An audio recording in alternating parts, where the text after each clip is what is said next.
My name was Felicity Simons, and I was a foster child of the Gellar family. Growing up, the twin brothers Ryan and Logan Gellar lavished me with affection, treating me like a princess and playfully arguing over who would marry me when we got older. But everything changed when Rebecca Amore and I were abducted. The kidnappers made it clear they could only save one of us, and, without hesitation, they threw me to the wolves. As long as Rebecca Amore is safe, you can do whatever you want with Felicity. Felicity's tough, she can handle the pain. But Rebecca is delicate, she can't take any harm. They cast me aside, sacrificing me for Rebecca's life. I fought through the agony of my injuries and managed to escape. The very first thing I did was call Vincent Gellar, their father, my heart racing as the phone rang. I'm ready to accept the marriage alliance with the Anderson family. I crawled home from the kidnapper's den, my hands and feet raw and bleeding. My heart shattered into a million pieces as I saw Ryan and Logan lounging on the couch, casually giving Rebecca a leg massage. While I was fighting for my life on the brink of death, not a single one of them cared about my well-being. I stood at the door for what felt like an eternity until Logan finally noticed me. He raised his chin slightly and let out a laugh that seemed out of place. See? I told you she'd be back within 24 hours. She's always been crafty and full of tricks. Kidnappers? Please, she could handle that like it's child's play. Ryan, I win the bet, your sports car is mine now. They were twins, Ryan, the older brother, and Logan, the younger one. Ryan groaned in frustration. Damn it, if I had known she'd come back this quickly, I wouldn't have taken that bet. I thought she'd drag it out a bit longer. My voice trembled with anger. Why didn't you come to save me? I had endured a whole day of torture at the hands of kidnappers, my body bruised and battered. If I hadn't managed to sneak the keys, I might not be standing here now. At that moment, Rebecca coughed softly from the couch. The brothers immediately turned their attention to her, fussing over her with coffee and water. Logan suddenly shot me a glare. This is all your fault, Felicity. You knew Rebecca wasn't well and still dragged her around, making her catch a chill. Look at her legs, they're swollen. Ryan added, if she gets any worse, you're going to pay for it. I was completely lost. It was Rebecca who insisted on going out, claiming she wanted to see some fireworks. Instead, we ended up in a remote area and got kidnapped. I mused, I'm the victim here. Why is everyone blaming me? That's not true. She was the one who wanted to go out, I was just. I gasped, the pain tightening in my chest as I spoke. Suddenly, Rebecca interrupted me, sitting up weakly on the couch, clutching Ryan and Logan's hands tightly. Her pale face looked ready to crumble, tears welling up in her eyes. Please don't blame Felicity, it's my fault. I grew up with no one to care for me, barely enough to eat, and my health has always been poor. I couldn't escape on my own, and that's why she suffered with me. It's all my fault. If you're going to blame someone, blame me.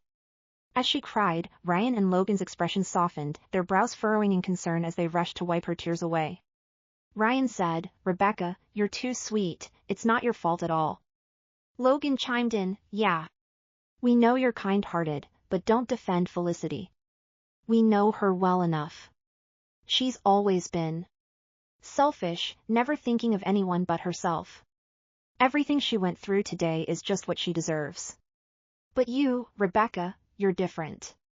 You're kind and pure, and you deserve nothing but the best. With each word they spoke, my heart sank deeper. I mused, why is this happening? They used to dote on me so much.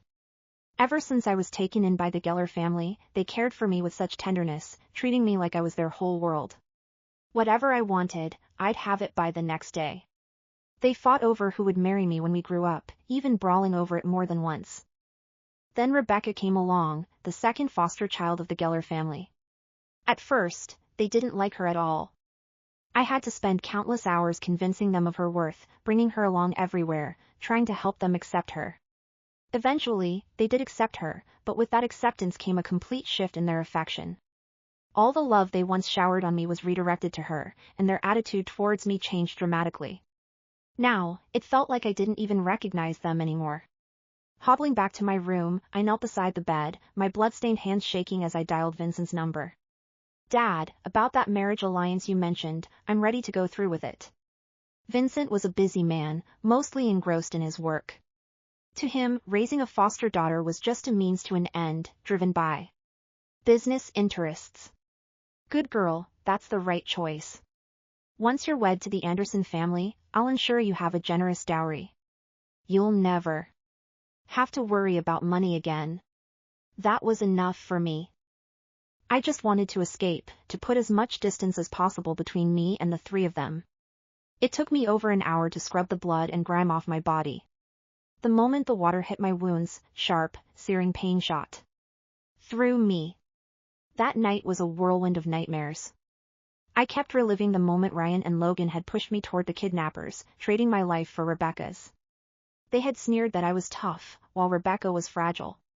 That was why they decided not to save me, gently cradling Rebecca as they whisked her away. She hadn't even gotten her dress dirty. And I was left to endure wave after wave of torment.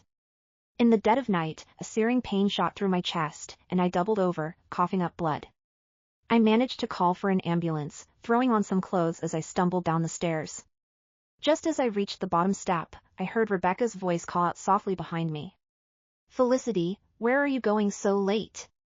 She floated toward me like a ghost, moving silently in the dim light. I ignored her, determined to keep walking, but she laughed from behind. Are you really going to pretend you don't hear me? Without warning, she yanked my arm and screamed, "Help! Help me!" Before I knew it, Ryan and Logan burst through their bedroom doors. In an instant, Rebecca and I swapped places. She held on tight as she yanked me down the stairs. My feet left the ground, and I tumbled down, pain erupting in my body as I landed, blood spewing from my mouth. Logan reached me just in time, catching Rebecca effortlessly in his arms as she feigned distress. Ryan, I think I twisted my ankle. It hurts so much. Rebecca cried, her voice dripping with false innocence. Ryan dropped to the floor, his hands working to soothe her. With each rub, she winced and cried out, "That hurts, Logan. Stop it, please." Ryan and Logan's anger flared. Ryan sprinted down the steps, eyes blazing as he kicked me hard in the stomach. You venomous witch. What did Rebecca ever do to you that you'd want to hurt her like this? Logan, still holding Rebecca, glared at me. With jealousy like yours, you deserve nothing but misery. I curled into a ball on the floor, my body convulsing from the impact, unable to utter a single word. Outside, I heard the distant sirens of the ambulance approaching. I struggled to focus, my fingers digging into the carpet, desperate to pull myself up. But Logan stepped down, pinning my hand beneath his foot. Blood gushed from my wound, and I gasped, "Please, let me go." His voice dripped with disdain. What makes you think you deserve a ride in an ambulance? If you want to get to the hospital, crawl there yourself.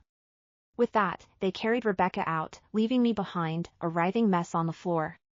The sirens faded into the night as darkness swallowed me whole.